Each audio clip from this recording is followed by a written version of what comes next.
দর্শক, আপনাদের সবাইকে স্বাগত জানাচ্ছি মেট্রো সেম টু দ্য পয়েন্টে। আমি সানজিদা তন্নি আছি আপনাদের সাথে। বর্তমান রাজনৈতিক প্রেক্ষাপটে পরিবর্তন শব্দটি বেশ জনপ্রিয় হয়ে উঠেছে।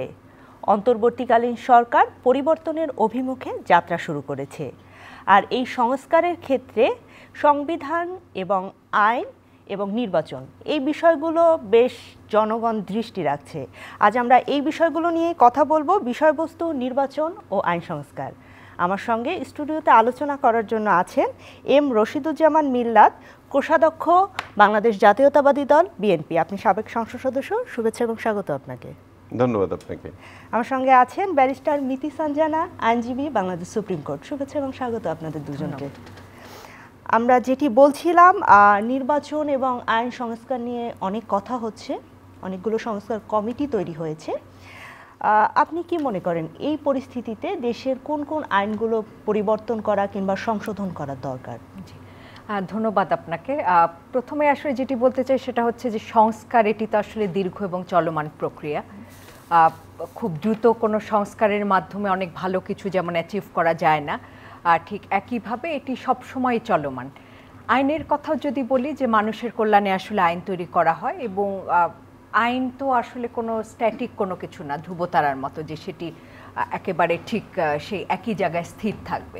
বিভিন্ন আইন সময়ের প্রয়োজনে বিভিন্ন ধরনের আইন প্রণয়ন করা হয়, এবং আপনি দেখবেন যে সময়ের সাথে সাথে, যুগের পরিবর্তনের সাথে সাথে এবং সেই সাথে সাথে চাহিদার সাথে সাথে মানুষের সেই আইনের কিন্তু পরিবর্তন হতেই হবে। একটা সময় আমরা দেখেছি যে 150-200 বছর আগের আইন, পেনাল কোডের কথা, আমরা দণ্ডবিধির কথা যদি বলি, যে 200 বছর আগের আইন, এখন পর্যন্ত এই আইন দিয়ে কিন্তু আমাদের অনেক কিছুই চলছে, সব ফৌজদারি কার্যবিধি, কিন্তু সেই সাথে সাথে কিন্তু অ্যাট দ্য সেম টাইম সময়ের পরিবর্তনের সাথে সাথে নতুন নতুন আইন আমাদেরকে আনতে হয়েছে। তো আইনি সংস্কার তো খুবই একটা জরুরি বিষয়। তো প্রথমেই আসলে আইনজীবী হিসেবে আমাদের যেই এক্সপেকটেশনটা যেটা ছিল বা দীর্ঘ সময় যেটা নিয়ে থ্রাইভ করেছে আমরা, সেটা হচ্ছে যে বিচার বিভাগের যে স্বাধীনতা, লেজিসলেচার, আপনার তারপরে হচ্ছে যে এক্সিকিউটিভ এবং যারা জুডিশিয়ারি, এই তিনটি সেপারেটলি আলাদা আলাদাভাবে কাজ করবে এবং একে অন্যের প্রতি যাতে হস্তক্ষেপ না হয়। একেবারে প্রথমতম যে কথা সেটি আমি বলবো যে এই স্বাধীনতা দরকার, এবং এই সেপারেশন অফ পাওয়ার যেটা, সেটি কিন্তু সবচেয়ে জরুরি বিষয়। তারপর যদি সংস্কারের কথা বলি, আমাদের তো আসলে অনেক অনেক অনেক অনেক আসলে এক্সপেকটেশন এবং অনেক আইনেই আসলে সংস্কার আমরা চাই। নারী বিষয়ক, নারীদের নিয়ে বিভিন্ন সময় অনেক বছর ধরে আমি কাজ করছি, কাজেই সেখানে কিন্তু অনেকগুলো আইন রয়েছে, অনেকগুলো সেক্টর রয়েছে, যেই জায়গাগুলোতে আসলে হাত দেওয়া অনেক দিন ধরেই আমরা বলছি যে এই আইনগুলোর পরিবর্তন, পরিমার্জন বা সংশোধনের সেটি অনেক দিন ধরেই আমরা বলে আসছি। এখন পর্যন্ত 150 বছর আগের আইন, যে এভিডেন্স অ্যাক্টের বেশ কিছু ধারা রয়েছে যেগুলো আসলে একেবারে নারীদের বিভিন্ন সময় আমরা দেখা যাচ্ছে যে আদালতের অচেনা গণ্ডিতে একজন নারীকে ক্যারেক্টার অ্যাসাসিনেশন থেকে শুরু করে এই যে আইনগুলো, যে যখন একটা সেক্সুয়াল অ্যাসল্টের ভিকটিম আসছে তাদেরকে ক্যারেক্টার অ্যাসাসিনেশন করা হয়। সো এই আইনগুলোর তো আসলে পরিমার্জন বা বাতিল অনেক দিন ধরেই আমরা বলে আসছি এই কথাগুলো। তো আশা করছি সেগুলো হবে। অভিভাবকত্ব আইন নিয়ে বেশ কিছু বিষয় রয়েছে যেগুলো এখনও সেটেল না, সেই বিষয়গুলোতে আসলে কথা বলার অনেক কিছু রয়েছে। এবং সর্বোপরি এবং সর্বশেষ যেটি, সেটি হচ্ছে আমাদের যে সাইবার নিরাপত্তা আইন, সেই আইনটি নিয়ে নিশ্চয়ই আমরা বলবো আরও অনেক কথা। এবং রিসেন্টলি আমরা জানতে পেরেছি যে এই আইনটির একটি আসলে নীতিগতভাবে অন্তর্বর্তীকালীন সরকার সিদ্ধান্ত নিয়েছেন যে এই আইনটিকে আসলে বাতিল করা হবে। তো এই আইন নিয়ে আসলে অনেক কথা রয়েছে আমাদের। স্টেক হোল্ডার যারা রয়েছে, যারা আমরা লেখালেখির সাথে জড়িত, যারা আমরা নিয়মিত মিডিয়ায় বিভিন্ন টকশোতে আসি, এই আইনটি নিয়ে আমাদের আসলে অনেক কিছু বলবার রয়েছে, এবং এই আইনের সংস্কার বলি বা বাতিল যেভাবেই হোক না কেন, এটা নিয়ে আসলে অনেক কথা আমাদের এখন পর্যন্ত রয়ে গেছে।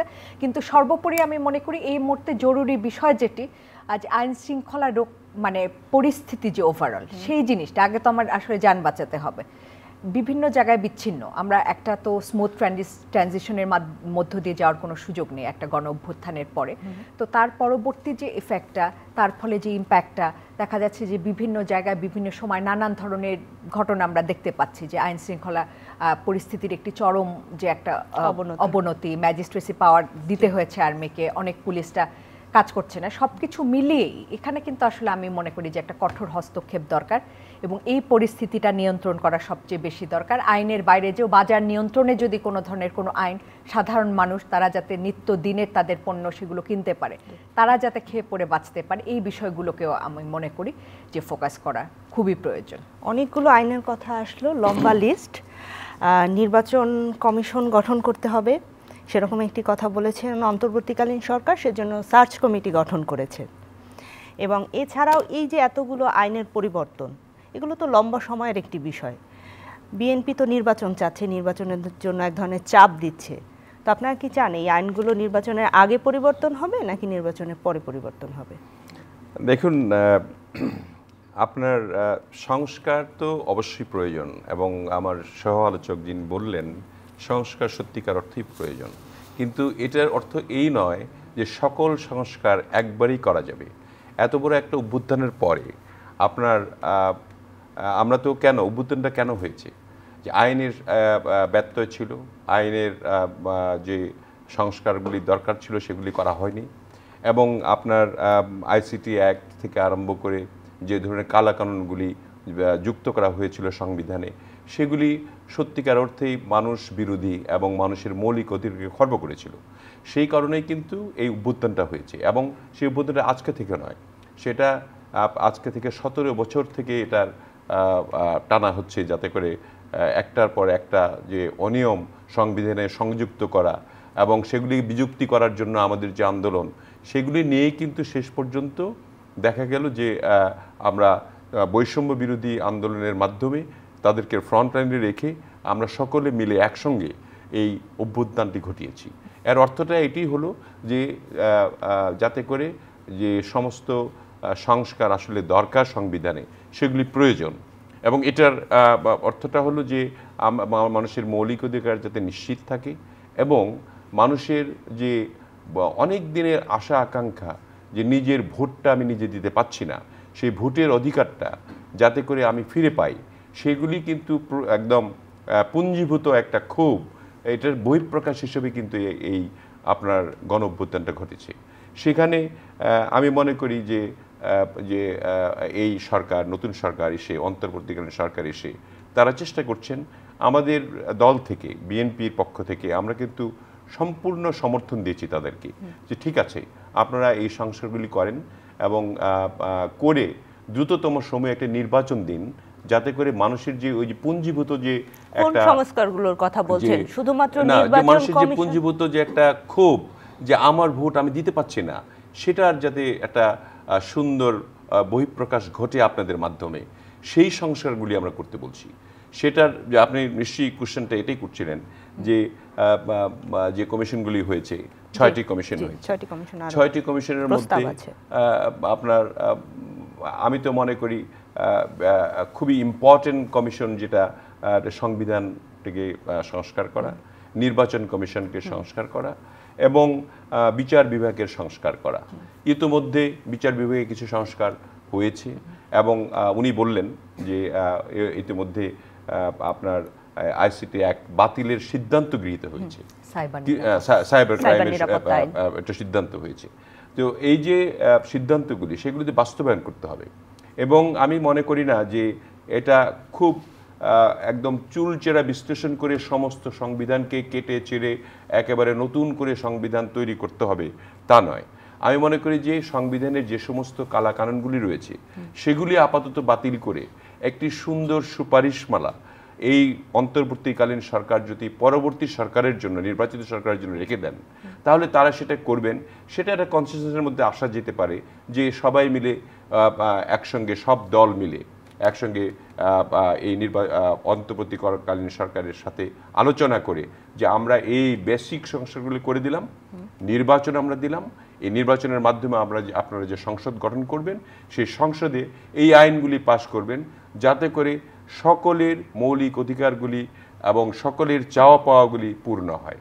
সেই কারণেই কিন্তু আমরা নির্বাচনের জন্য আমরা বলছি, এবং নির্বাচন করাটা খুবই জরুরি। মানুষের পুঞ্জীভূত ক্ষোভ কিন্তু যেভাবে শেখ হাসিনার বিরুদ্ধে বেড়েছিল, এটা কিন্তু আস্তে আস্তে ওই দিকে যাচ্ছে। আমরা চাচ্ছি না, আমরা চাই এই সরকারকে কোনো অবস্থাতেই যাতে ফেল করা না হয়, এই সরকারের যে কার্যক্রমগুলি আছে সেগুলি যাতে সুন্দরভাবে আমরা সহযোগিতা দিয়ে আমরা পূর্ণাঙ্গ রূপ দিতে পারি। অনেক ধন্যবাদ আপনাকে। ব্যারিস্টার মিতি সাঞ্জানা, আপনার কাছে জানতে চাই, আপনি সাইবার নিরাপত্তা আইন নিয়ে বলছিলেন, সাইবার নিরাপত্তা আইন বাতিলের একটা কথা উঠেছে, এই আইনটি কি পুরো আইনটি বাতিল করা না করে সংশোধন করা যেত না? সাইবার নিরাপত্তা আইন নিয়ে তো বহু দিন ধরে আমরা কথা বলে আসছি, যারা আমরা লেখালেখির সাথে জড়িত বা আমরা মিডিয়াতে টুকটাক টক শোতে আসি যারা, সো অনেক দিন ধরে কিন্তু এই কথাটি আসছে এবং বিভিন্ন মহল থেকে স্টেক হোল্ডারদের থেকে এই কথাগুলো আসছে। এবং আইসিটি অ্যাক্ট থেকে যেমন পরিবর্তিত হয়ে ডিজিটাল নিরাপত্তা আইন এলো 2018 সালে, এবং সেটি পরবর্তীতে 2023 সালে আমি বলি যে জনগণের দাবিতে বা সব স্টেক হোল্ডারদের একটা প্রেশার গ্রুপদের প্রেশারে সেটিতে কিন্তু কিছু পরিবর্তন আসবে বলে আমরা শুনলাম। এবং রাতারাতি 2023 সালে যে আইনটির নাম পরিবর্তন হলো, ডিজিটাল নিরাপত্তা আইন থেকে সাইবার নিরাপত্তা আইন হলো, এবং বেশ কিছু ধারাতে আমরা দেখলাম যে কিছু পরিবর্তন এসেছে। সেখানে হয়তো দেখা যাচ্ছে একটা জায়গায় শাস্তি বিধান যেখানে আছে 7 বছর, সেটি চেঞ্জ করে হলো আপনার ধরেন 5 বছর, এই ধরনের কিছু পরিবর্তন এসছে। কিন্তু ইফেক্টিভ যে ধরনের পরিবর্তন আমরা এক্সপেক্ট করেছিলাম সেই ধরনের পরিবর্তন কিন্তু সেটি আসলে আমাদের নজরে আসেনি। এবং আইনটিকে কালো আইন বলা হয় অনেক ক্ষেত্রে, মানে আইনটি কি খারাপ নাকি আইনের প্রয়োগটা সেই পথে হচ্ছে বলে? প্রথমত হচ্ছে ধরেন একটি আইনের ভেতরে যদি আমার মিসইউজের সুযোগ থাকে এবং সেটির অনেক ওয়াইড রেঞ্জিং আমি বিভিন্ন ধরনের অপশন রেখে দিলাম, যে অপশনগুলোর মাধ্যমে আসলে আমি মিসইউজ করতে পারি বা মানুষকে হয়রানি করতে পারি, তখন তো ডেফিনেটলি আইনটি একটি কালাকানুন, ড্রেকনিয়ান আইন। এবং অ্যাট দ্য সেম টাইম ব্যবহার আমি কিভাবে করছি। এখন এখানে প্রশ্ন এটি, একদিকে আপনার উত্তর হ্যাঁও হতে পারে নাও হতে পারে, যে কেমন করে আমি ইউজ করছি। আইন তো আর খারাপ হতে পারে না, কিন্তু তারপরে আমি বলবো যে আইনের ভেতর সেই ধরনের এমন বিধিবিধান থাকতে পারে যেটাকে আমি সেইভাবে ব্যবহার করতে পারি অপ্রেসিভ হিসেবে। এখানে আসলে আমাদের যেটি বক্তব্য সেটি হচ্ছে যে ডিজিটাল যুগে প্রবেশ করার সাথে সাথে যারা অপরাধীরা, যারা ডিজিটাল প্ল্যাটফর্মকে ব্যবহার করে যারা আসলে বিভিন্ন ধরনের অপরাধ করেন, তারাও কিন্তু নতুন নতুন ধরনের বিভিন্ন পথ বেছে নিয়েছেন এবং বহুমাত্রিক অপরাধে আসলে এখন চোখে পড়ে, যেগুলো কিনা আগে আমরা চিন্তা করতে পারিনি। এবং সেই অপরাধগুলোর সাথে আসলে সেগুলো নিয়ে ডিল করতে হলে এবং সেই অপরাধ বিষয়ক কেউ যদি কোনো বিচার চায়, রেমেডি চায়, সেই ক্ষেত্রে কিন্তু অবশ্যই আমাকে একটা স্পেশাল আইনের দরকার রয়েছে, বিশেষ একটি আইনের দরকার রয়েছে। অর্থাৎ আমার দণ্ডবিধিতে যা আছে, অন্যান্য আইনে যা আছে, সেগুলো নিয়ে তো আমি আসলে ডিল করতে পারবো না। ধরেন হ্যাকিংয়ের একটি বিষয়, সেটি নিয়ে আমি আসলে দণ্ডবিধিতে যা আছে সেটা নিয়ে আমি ডিল করতে পারবো না, 150-200 বছর আগের আইন। এবং আরও বেশ কিছু ধারা রয়েছে। আপনি জানেন যে এই ডিজিটাল প্ল্যাটফর্মে যারা বিভিন্ন ভিক্টিমাইজড হচ্ছেন তাদের 80% নারী, শিশু এবং অপ্রাপ্ত বয়স্ক যারা রয়েছে তারা। এই যে একটা বিশাল ভালনারেবল গ্রুপ, এদেরকে আমি যেই প্রোটেকশনটা দিব এই ইন্টারনেট ব্যবহারকারীদেরকে, সেই প্রোটেকশনটা তো আমার আসলে বিশেষ কোনো আইন ছাড়া সম্ভব নয়। তো এখন আমরা যেটি জানতে পেরেছি যে নীতিগতভাবে সরকার সিদ্ধান্ত নিয়েছেন যে এই আইনটি বাতিল হবে। এখানে বেশ কিছু প্রশ্ন থেকে যায় যে এই আইনটি যদি আসলে এখন বাতিল হয়ে যায়, সেক্ষেত্রে আসলে এই যে অপরাধীদের যে নতুন নতুন মাত্রার যে অপরাধগুলো, সেগুলোকে ডিল করা হবে কোন আইন দিয়ে, সেটি একটি বড় প্রশ্ন এখানে থেকে যায়। এবং এই যে নতুন, আবার শুনতে পাচ্ছি যে নতুন একটি আইন তৈরি হবে, তো এই যে এই আইনটি বাতিল এবং নতুন আইন তৈরির যে প্রক্রিয়ার মাঝামাঝি সময়, সেই সময়টি আসলে কি হবে, যে মামলাগুলো আছে পেন্ডিং, হ্যাঁ, তাদেরকে, এবং নতুন আইনের আসলে কোনো খসড়া বা কোনো কিছু এখন কোনো চক আউট করা হয়েছে কিনা, কি প্ল্যানিং আসলে, সেই বিষয়গুলো কিন্তু অনেকগুলো প্রশ্ন থেকে থাকে। তো সবকিছু বিবেচনা করে অতীতেও যা বলেছি, আজকের এই দিনে বসে সে একই কথাটিই বলতে চাই যে এটি আসলে একটি ভয়ের নাম। ডিজিটাল নিরাপত্তা আইন একটি ভয়ের নাম, এটি জনগণের জন্য সেটি একটি ভীতিকর বিষয়। দিনের পর দিন মানুষ এই আইনটির দ্বারা আসলে নানান নির্যাতনের, হয়রানির শিকার হয়েছেন মিসইউজের ফলে আইনটির। তো কাজেই সেখানে আইনটির নাম শুনলেই ভয় লাগে। কাজেই ডেফিনেটলি সেই নামের পরিবর্তন করলে শুধু হবে না, সেই সাথে সাথে কিন্তু ইফেক্টিভলি যে নিবর্তনমূলক ধারাগুলো রয়েছে, রিপ্রেসিভ যে সেকশনগুলো, যেগুলোর মাধ্যমে আসলে হয়রানি করা বা আমার সাথে দ্বিমত কেউ পোষণ করছে, অন্য মতধারী যারা রয়েছেন তাদেরকে মুখ বন্ধ করা, সেই পরিবর্তন পরিমার্জনের মাধ্যমেও কিন্তু আসলে আইনটিকে রাখা সম্ভব। কিন্তু আমি একটা জিনিস শুনি যে মানুষের যে মেন্টালিটি একটা হচ্ছে যে নামটি শুনলেই ভয় লাগে, সেই কারণে হয়তো পুরোপুরি চেঞ্জ করে হয়তো বা এই আদলেই আরো পরিমার্জিত নতুন অ্যাক্ট পেতে পারে। অনেক ধন্যবাদ জনাব মিলাদ। আপনার কাছে জানতে চাই, এই যে নির্বাচন ব্যবস্থা সংস্কার, সংবিধান সংস্কার, অনেক অনেক বিষয় আমরা কথা শুনছি। সেখানে নির্বাচন পদ্ধতি সংস্কারেরও একটি কথা এসেছে। আমি গত দুদিন আগে ডক্টর এম সাখাওয়াত হোসেন, তার একটি তিনি উপদেষ্টা, তার একটি আমি লেখা পড়লাম। সেখানে তিনি একটি প্রস্তাব করেছেন এবং প্রস্তাবটি এমন যে ন্যূনতম 150টি আসন আনুপাতিক পদ্ধতিতে থাকতে পারে। কিছু ছোট রাজনৈতিক দলগুলো এরকম প্রস্তাব করেছেন এবং আজ একটি যে মিটিং হয়েছে অন্তর্বর্তীকালীন সরকারের, সেখানে এরকম একটি কথা এসেছে যে নির্বাচন পদ্ধতির এক ধরনের পরিবর্তন আসতে পারে। এই পরিবর্তনের জন্য কি আপনারা প্রস্তুত? জনগণ কি প্রস্তুত? ধন্যবাদ আপনাকে। মানে আপনার আমি যদি খুব সুন্দরভাবে কথাটা উপস্থাপন করতে চাই বা খুব সিম্পলভাবে করতে চাই, দেখেন পরিবর্তনটা তো মানুষের, দেখেন আজ আপনি কিন্তু ইউরোপিয়ান স্টাইলে কিন্তু আপনি নিজেকে চালাতে পারবেন না। এখন আপনি যেভাবে যে আদলে আপনি চলছেন, বাঙালিত্ব যে আপনার মধ্যে আছে, আপনি একটা শাড়ি পরেছেন, আপনি ব্লাউজ পরেছেন, আপনি হঠাৎ করে যদি আপনার পারিবারিক এমন একটা সংস্কৃতি চলে আসে যে আপনি আজকে থেকে আপনি ওয়েস্টার্ন পড়া শুরু করে দেবেন, সেগুলি কিন্তু মানুষ নেবে না। মানুষের মধ্যে, মানুষের মগজে যে জিনিসটা রয়েছে যে আমাদের একটা ভোট আছে, আমরা এই দেশের মালিক, আমরা এই দেশের একটা ভোট দেওয়ার মতো পরিস্থিতি ছিল না। এখনই অন্তর্বর্তীকালীন সরকার আমাদের ভোটের অধিকারটা প্রতিষ্ঠিত করবে এবং ভোটের মাধ্যমে আমরা 300 আসন রয়েছে, 300 আসনের 300 প্রতিনিধি নির্বাচিত করব এবং সেখানে নির্বাচন হবে। সেখানে তো কোনো আনুপাতিক হারের যে প্রশ্নটা আছে অনেক ক্লামজি। আপনি আনুপাতিক হারে কীভাবে করবেন? একটা ধরেন কনস্টিটিউয়েন্সি আছে, সেখানে 3 লক্ষ 3.5 লক্ষ ভোট আছে, একটা লোক ওখানে 3 লক্ষ ভোটে পাশ করলো বা 2 লক্ষ ভোটে পাশ করলো। আরেকটা জায়গায় আনুপাতিক হারে আপনার 150 সিট যদি আপনি খালি রাখেন, সেখানে কোনো ক্যান্ডিডেট নাই যে যারা পার্টিসিপেট করতে, আমি জানি না কিভাবে তারা করেছেন, কিন্তু আনুপাতিক হারের যে ভোটের সংস্কৃতি আমাদের মধ্যে যেটা নাই, সেটা এখন জুড়ে দেওয়া আমার মনে হয় সঠিক হবে না। সঠিক হবে না এই কারণে, ইতিমধ্যে আপনারা জানেন যে আমাদের দলের নেতা যিনি ভারপ্রাপ্ত চেয়ারম্যান জনাব তারেক রহমান সাহেব, তিনি কিন্তু ইতিমধ্যেই এটাকে একটা সুন্দর, সুষ্ঠু এবং নিরপেক্ষ যাতে থাকে এই সংসদ, এবং সংসদে যাতে আর কালাকানুন পাশ না হয়, সেই কারণে তিনি দ্বিকক্ষ বিশিষ্ট একটি পার্লামেন্ট করতে চেয়েছেন। দ্বিকক্ষ বিশিষ্ট পার্লামেন্টটা কি? সেটা হলো আপনার ধরেন উচ্চ কক্ষ একটা থাকবে, সেখানে শিক্ষাবিদরা থাকবে, সমাজবিদরা থাকবে, ইন্টেলেকচুয়ালরা থাকবে এবং সাংবাদিকরা থাকবে এবং অনেক পেশাজীবী থাকবে, যারা এই দেশের জন্য ভালো কথা বলতে পারবেন, ভালো একটা আইনের প্রস্তাব করতে পারবেন। তারা সেই প্রস্তাবগুলি করে এই পার্লামেন্টে পাঠাবেন, নিম্নকক্ষে পাঠাবেন, যারা পার্লামেন্টে নির্বাচিত হয়ে আসবেন। তারা সেটা যাচাই বাছাই করে দেখবেন যে এটা মানুষের জন্য কল্যাণকর, মানুষের অধিকার প্রতিষ্ঠিত হবে, মৌলিক অধিকার অক্ষুণ্ণ থাকবে, সেখানে তারা এই আইনটা পাশ করবে। কাজেই সেখানে কিন্তু এই বিষয়টা খুব সুন্দরভাবে মানে সৃজনশীলভাবেই কিন্তু এটা করা সম্ভব। আনুপাতিক হারের কথা প্রশ্ন যেটা তিনি তুলেছেন, সেটা এইভাবে আরও 2-1টি দেশ করেছিল এরকম, পরে তাদেরকে বাতিল করতে হয়েছে। আপনার ইটালিতেও করেছিল একবার।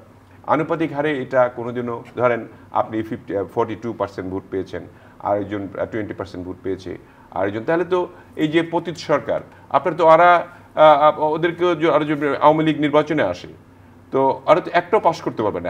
এখনকার যে মুহূর্ত, আমার মনে হয় না যে সারা দেশে তাদেরকে কেউ ভোট দিবে, বাট তাদের ভোট তো অ্যাটলিস্ট 15% 20% আছে। তো 20% যদি থাকে, তাহলে 20% ভোট যদি তারা পায়, তাদেরকে তো আপনার 20% আসন দিতে হবে। তো তাহলে আপনি মানে মানুষের যে চাওয়া, মানুষের যে মানে ভোটের অধিকারটা, যে আমি আমার মেজরিটি ভিত্তিক যে আমার কি বলে ভোটের সংখ্যা, সেই সংখ্যায় তো আমি কাউকে পাশ করতে পারলাম না। তো সেখানে তো এটার আপনি যুক্তি আছে বলে আমি মনে করি না। অনেক ধন্যবাদ। আপনার কাছে জানতে চাই ছোট্ট করে, আমরা ক্ষমতার ভারসাম্যর কথা বলছি, সংবিধান সংশোধনের কথা বলছি। আপনি কি মনে করেন সংবিধান সংশোধন করার মাধ্যমে কি ক্ষমতার ভারসাম্য করা সম্ভব, নাকি বিএনপি যেমনটি বলছিল দ্বিকক্ষ বিশিষ্ট সংসদীয় ব্যবস্থা এটির মাধ্যমে সম্ভব? জি দেখুন, যে কোনো সংশোধন বা যে কোনো যেটাকে আমরা বলছি যে সংস্কার, সেটি জনগণের পক্ষে, আমার কাছে মনে হয় মিলাদ ভাইও যেটি বললেন যে জনগণের জন্য, যেটি জনগণের ফেভারে যে কোনো ধরনের সংস্কার, আর সেটি আসলে আমার কাছে মনে হয় যে জনগণ দ্বারাই, জনগণই সকল ক্ষমতার উৎস এবং মালিক। তো সেটি যদি আসলে সর্বসম্মতিক্রমে, সর্বদলের সম্মতিক্রমে এবং সকলের সম্মতিক্রমে যে ধরনের ব্যবস্থায় গ্রহণ করা হোক না কেন, এখন তো একটা আলোচনার সুযোগ রয়েছে, বিভিন্ন দলের মত নির্বিশেষে মানুষ তাদের মতামতগুলো তারা আসলে দিতে পারছেন। তা আমি মনে করি যে আলটিমেটলি সকল ক্ষমতার উৎস যেহেতু জনগণ, কাজেই সকলে মিলে, সর্বদলীয় সকলে মিলে আসলে যেটিকে ভালো মনে করেন বা যেটি আসলে আমাদের এই সমগ্র ব্যবস্থার সাথে আসলে ফিট হয়, সেটিকে আসলে অ্যাডপ্ট করা উচিত। অনেক ধন্যবাদ, আপনাকেও অনেক ধন্যবাদ। প্রিয় দর্শক, আমরা মেট্রোসেম টু দ্য পয়েন্ট থেকে আজকের মতো বিদায় নিচ্ছি। আমাদের আলোচকরা যেটি বললেন যে জনগণ সকল ক্ষমতার উৎস এবং গণতন্ত্র ফিরিয়ে আনতে একটি সুন্দর অবাধ নির্বাচন সকলের প্রত্যাশা। আপনারা সবাই ভালো থাকবেন, সুস্থ থাকবেন। শুভরাত্রি।